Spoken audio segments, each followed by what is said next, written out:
সিদ্ধাৰ্থ ভট্টাচাৰ্যৰ ছোৱালী বিয়া খাবলৈ পশু চিকিৎসালয়ৰ ফিল্ডখনৰ পৰা ক্ষেত্ৰীলৈকে যে হেলিকপ্টাৰ লৈ গৈছিলে মনত আছেনে? বাপৰে, ৰাজ্যপালৰ দুটা হৈ গ'ল নহয় এতিয়া। বেলি ভিউখনো ধুনীয়াকে বনালে, আকৌ আগৰটোতো আছেই ৰাজমহল। ভাল, বেলেগৰ টকাৰে উপভোগ কৰা, একদম অসমৰ টকা লুটি পুতি পুৰা উপভোগ কৰা। হেলিকপ্টাৰ নেৰিবা, চাৰ্টাৰ ফ্লাইট নেৰিবা, বাসগৃহ 4টা বনাই লোৱা, আৰু কিবা কিবি লাগে যদি চব লৈ লোৱা ভাই, যিমান আছে আৰু লুটি দিয়া মুঠতে। আৰু অসমৰ মুখ্যমন্ত্ৰীৰ 3টা বাসগৃহ আছে। মুখ্যমন্ত্ৰী তৰুণ গগৈদেৱৰ দিনত কন্যাধৰাত এটা বাসগৃহ আছিলে। মুখ্যমন্ত্ৰী সৰ্বানন্দ সোণোৱালে কন্যাধৰাৰ বাসগৃহটোত নাথাকি উজান বজাৰৰ কাষৰ ব্ৰহ্মপুত্ৰ নদীৰ পাৰত, খাৰঘুলি বুলি কয় এইটো, জাহাজ ঘাটত ব্ৰহ্মপুত্ৰ গেষ্ট হাউচ নামৰ এটা নতুন বাসগৃহ বনালে। আকৌ অসমৰ মুখ্যমন্ত্ৰী হিমন্ত বিশ্ব শৰ্মা যেতিয়া হল, তেতিয়া তেখেতে কন্যাধৰাতো নাথাকিলে, ব্ৰহ্মপুত্ৰ গেষ্ট হাউচতো নাথাকিলে, 3জন মন্ত্ৰীৰ কোৱাৰ্টাৰ ভাঙি লৈ এটা ডাঙৰ কেম্পাছ কৰি দিছপুৰতে এটা বহুত টকা খৰচ কৰি মুখ্যমন্ত্ৰীৰ বাসগৃহ তৈয়াৰ কৰিলে।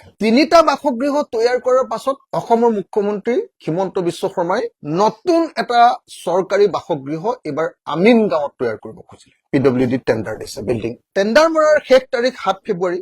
9,800 মানে 10,000 স্কোৱাৰ ফিটৰ ঘৰ। গ্ৰাউণ্ড ফ্লৰটো, ফাৰ্ষ্ট ফ্লৰটো 8,500 স্কোৱাৰ ফিট, ছেকেণ্ড ফ্লৰটো 6,800 স্কোৱাৰ ফিট, সৰ্বমুঠ 25,100 স্কোৱাৰ ফিট। যদি আমি 3টা ফ্ল'ৰ ধৰো তেতিয়াহ'লে 2 বিঘা মাটিৰ ঘৰ এটা তৈয়াৰ কৰিব খুজিছে। তাত থাকিব মুখ্যমন্ত্ৰীৰ পৰিয়ালৰ লিভিং ৰুম, CMৰ অফিচ আৰু কিবা কিবি বিলাক থাকিব। HVAC চিষ্টেম, ঠাণ্ডাৰ দিনত গৰম, গৰম দিনত ঠাণ্ডা কৰি ৰাখিব ঘৰটো অনবৰতে, আৰু বিশুদ্ধ বায়ু ঘৰটোৰ ভিতৰত সদায় পাব, আৰু হিউমিডিটি কণ্ট্ৰলো কৰা হ'ব। অকল ঘৰটোৰ পকা ঘৰটো বনাবৰ কাৰণে 9,51,51,406 টকা খৰচ কৰিব। তাৰ ভিতৰত ইণ্টেৰিয়ৰটো তাতকে বহুত বেছি টকা খৰচ কৰিব। আমিন গাঁৱত যদি মুখ্যমন্ত্ৰীজনৰ বাসগৃহ তৈয়াৰ কৰে, আহিবলৈ যিখিনি সময় লাগিব সেই সময়খিনিত গোটেই ৰাস্তাটো সদায় যান জঁটৰ সৃষ্টি হ'ব, কাৰণ মুখ্যমন্ত্ৰী অহা মানেই গোটেই পথটো বন্ধ কৰি দিব। শৰাইঘাট দলঙৰ ওপৰেদি আমিন গাঁৱলৈ যেতিয়া এজন মুখ্যমন্ত্ৰী সদায় অহা যোৱা কৰিব লাগিব, জটিল যান জঁটৰ এটা হেৰি নহবনে বাৰু? সেইকাৰণে ৰাইজৰ দলৰ সভাপতি হিচাপে আমিন গাঁৱত অসমৰ মুখ্যমন্ত্ৰীৰ বাসগৃহ তৈয়াৰ কৰাৰ কথাটো আমি বিৰোধিতা কৰিছো। আমিন গাঁৱত অসমৰ মুখ্যমন্ত্ৰীৰ বাসগৃহ নালাগে। এতিয়া প্ৰশ্ন উঠে যে অসমৰ মুখ্যমন্ত্ৰীয়ে কেতিয়াবা দিছপুৰখন, ৰাজধানীখন কেতিয়াবা তেওঁ জাগিৰোডলৈ নিম বুলি কয়, কেতিয়াবা তেওঁ আমিন গাঁৱলৈ নিম বুলি কয়। মুখ্যমন্ত্ৰীয়ে ঘোষণাই কৰি থৈছে যে আমি দিছপুৰৰ পৰা ৰাজধানী স্থানান্তৰিত কৰিমেই কৰিম। নিবিদাৰ তাৰিখ 16 জানুৱাৰী তাৰিখৰ দিনাই টেণ্ডাৰ উলিয়াই দিলে, কাৰো লগত ডিছকাশ্যন নাই। অসমৰ মুখ্যমন্ত্ৰীৰ বাসগৃহ আঁতৰাই দিব, সেইটোক লৈ তেওঁ নিজে অকলে সিদ্ধান্ত লৈ ললে। কাৰ্যালয় আছে দিছপুৰত, বাসগৃহ নিব খোজা হৈছে আমিন গাঁৱলৈ। কথাটো কি? ভৱিষ্যতে অসমৰ ৰাজধানী আমিন গাঁৱলৈ নিয়াৰ এইটো প্ৰস্তুতি নেকি? আমি ৰাজধানীখনেই ইয়ালৈ লৈ আহিম বুলি তেওঁ নিজৰ সমষ্টিৰ ভোটৰ কাৰণে কৰা এইটো কেম্পেইন নেকি? মই খোলাখুলিকে এটা কথা ক'ব খুজিছো, IIT আমিন গাঁৱত, এতিয়া IIMখন আহিছে তাকো আমিন গাঁৱত বহাব খুজিছে, এইমছ আহিলে সেইটোও আমিন গাঁৱত, হাইকোৰ্টখন নিব খুজিছে সেই একেই উত্তৰ গুৱাহাটী আমিন গাঁও। আৰু যিমান বিলাক কথা সিদ্ধান্ত লৈছে, কোনো কথাতে অসমৰ কোনো মানুহৰ কোনো মতামত নাই। আমি লেজিছলেটৰ কাৰো পৰা কেতিয়াও পৰামৰ্শ লোৱা নাই। জনতাৰ পৰা পৰামৰ্শ লোৱাটো বাদেই দিয়ক। 500 কোটি টকা দি 5 ষ্টাৰ কোৱালিটিৰ হাইকোৰ্ট বনালে, তাৰপিছত এবছৰৰ পাছত ক'লে নাই হাইকোৰ্টখন আমি উত্তৰ গুৱাহাটীলৈ লৈ যাম, ফেঞ্চি বজাৰখন বোলে চানচাৰিলৈ লৈ যাব। প্ৰত্যেকটো সিদ্ধান্ত একদম মানে য'তে ত'তে যি মন যায় তাকে কৰি থকা। ব্ৰহ্মপুত্ৰ নদীৰ ৰিভাৰ ফ্ৰণ্টটো যে বনালে, 100 মিটাৰ মান নহলেও 50 মিটাৰ মান পুতি পেলাইছে, মাটি দি পুতি পেলাইছে ব্ৰহ্মপুত্ৰ নদী। গোটেই ব্ৰহ্মপুত্ৰ নদী এই যে 50 মিটাৰ পুতি পেলালে, ব্ৰহ্মপুত্ৰ এনেকে পুতিলে কি প্ৰভাৱ পৰিব পাৰে তাৰ ওপৰত এটা পাব্লিক হিয়াৰিং হ'ল নে? ইখনৰ পিছত সিখন অভাৰব্ৰিজ একবাৰৰ কাৰণে অসমৰ মানুহক সুধিছেনে যে এইখন অভাৰব্ৰিজ অসমৰ মানুহৰ প্ৰয়োজন আছেনে? অভাৰব্ৰিজ গাল বনাই যিমান গুৱাহাটীৰ ভিতৰৰ বজাৰ আছিলে গোটেই বজাৰখন বেয়া কৰি পেলালে। আমাৰতো অশান্তি হৈছে আমি ইয়াত বসবাস কৰা মানুহবিলাকৰ কাৰণে। তাতকে ডাঙৰ কথা, গোটেই ব্যৱসায়ী বিলাকৰ ব্যৱসায় 50% কমি গৈছে।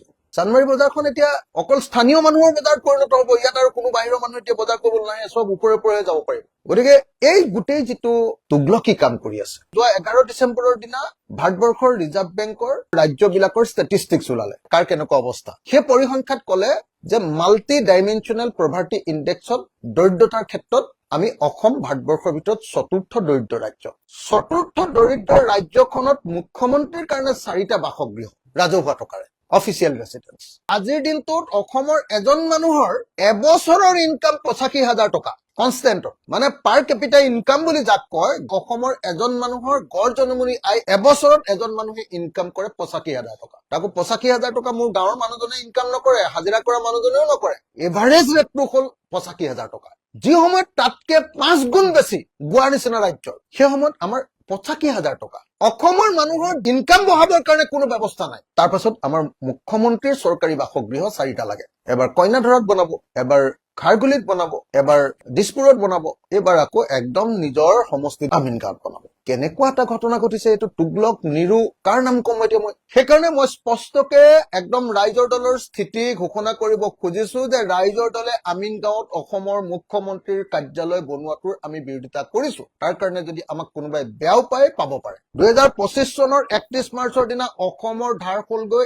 1,77,904 কোটি তাৰমানে 1,78,000 কোটি টকা স্বাধীনতাৰ পৰা তৰুণ গগৈ ডাঙৰীয়াৰ দিনলৈকে 31 মাৰ্চ 2016 চনলৈকে 59 বছৰত অসমৰ ধাৰ আছিলে 42,000 কোটি টকা হিমন্ত বিশ্ব শৰ্মা যেতিয়া ফাইনেন্স মিনিষ্টাৰ হ'ল সৰ্বানন্দ সোণোৱালৰ দিনত আৰু তাৰ পাছত যেতিয়া হিমন্ত বিশ্ব শৰ্মা চিফ মিনিষ্টাৰ হ'ল অসমৰ ধাৰ যোৱা 31 মাৰ্চলৈকে 1,77,000 কোটি টকা আপোনালোকে নিজে গম পাব যে 31 মাৰ্চ 2026ত আমাৰ এই ধাৰটো হ'ব 2,20,000 কোটি টকাৰ পৰা 2,30,000 কোটি টকা 43,000 কোটি টকা আগতে ধাৰ আছিলে কংগ্ৰেছ চৰকাৰৰ দিনলৈকে 59 বছৰত সৰ্বানন্দ সোণোৱাল আৰু হিমন্ত বিশ্ব শৰ্মাৰ কাৰ্যকালত 1,80,000 কোটি টকাৰ ধাৰ লৈছে এই 1,80,000 কোটি টকাৰ ধাৰ লৈ কি কৰিছে ভাঙাতে ভাঙি আছে মুখ্যমন্ত্ৰীয়ে ঘৰ কিমান বাৰ বনালে মন্ত্ৰীবিলাকৰ ঘৰ কিমান বাৰ ভাঙিলে আৰু বনালে আপোনালোকে যদি তথ্য উলিয়াই নহয় পগলা হৈ যাব কোৱা ধাৰ লৈ তুমি ঘিউ মই খাই থাকিবা ইমান তল ফালৰ পৰা 7 নম্বৰত আমি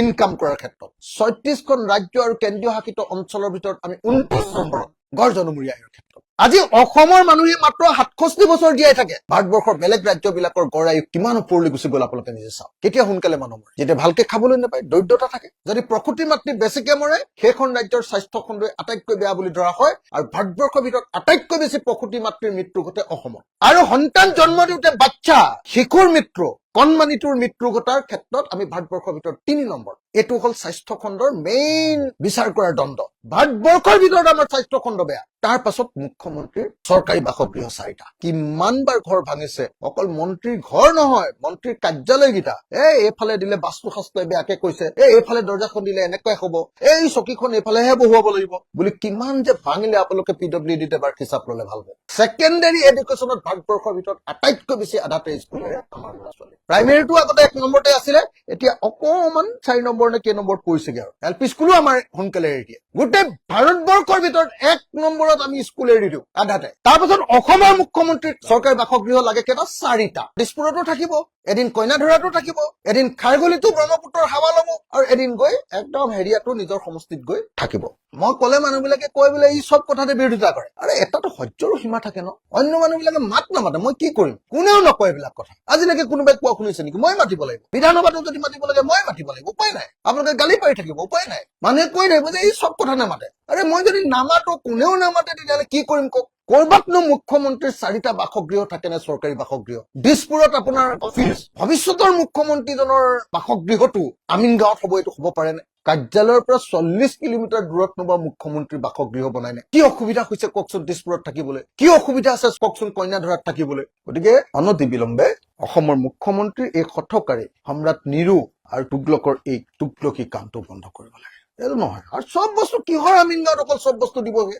এইটো কি কথা এইমছো আমিনগাঁও IIT আমিনগাঁও IIM আমিনগাঁও তোমাৰ সমষ্টি সৰ্বল পৃথিৱীৰ সব বস্তুবিলাক তাতে হ'ব যদি ইমান দূৰতে থাকিব লাগে তেতিয়াহ'লে আমাৰ শিৱসাগৰত বনোৱা মুখ্যমন্ত্ৰীৰ বাসগৃহ কাৰণ অসমৰ আটাইতকৈ ঐতিহাসিক জাগাটো শিৱসাগৰ য'ত আগতে সব ৰজাবিলাক থাকিছিলে তাত বনোৱা বাসগৃহ তেতিয়াহ'লে সদায় অহা যোৱা কৰিব তাৰ পৰা ইয়ালে এই মুখ্যমন্ত্ৰীজনে 24 ঘণ্টা দুটা বস্তু চৰকাৰী টকাৰে লৈ ফুৰে যিমান গাড়ী আছেতো গাড়ীয়ে তেওঁৰ নিজৰ লগত সববিলাকতো দামী গাড়ী কিন্তু বাদ দিয়ক 24 ঘণ্টা অসমৰ মুখ্যমন্ত্ৰীৰ কাৰণে এখন হেলিকপ্টাৰ বুক থাকে আৰু 24 ঘণ্টা অসমৰ মুখ্যমন্ত্ৰীৰ কাৰণে এখন ব্যক্তিগতভাৱে সদায় লৈ ফুৰা চাৰ্টাৰ্ড ফ্লাইট সৰু ধৰণৰ এখন ধুনীয়া এৰোপ্লেন 24 ঘণ্টা অসমৰ মুখ্যমন্ত্ৰীয়ে ৰাইজৰ ধাৰ লোৱা টকাৰে এখন হেলিকপ্টাৰ চলায় এখন চাৰ্টাৰ্ড ফ্লাইট চলায় তাৰমানে ইয়াৰ পৰা যেতিয়া যোৰহাট যাব তেওঁ যোৰহাটলৈ তেওঁ হেলিকপ্টাৰ নাযায় মৰাৰ ভয় আছে তেওঁ প্ৰথমে চাৰ্টাৰ্ড ফ্লাইট যাব যোৰহাটৰ পৰা অকমান 1 কিলোমিটাৰ দূৰত 10 কিলোমিটাৰ দূৰলৈ আকৌ হেলিকপ্টাৰখন লৈ যাব সিদ্ধাৰ্থ ভট্টাচাৰ্যৰ ছোৱালী বিয়া খাবলৈ পশু চিকিৎসালয়ৰ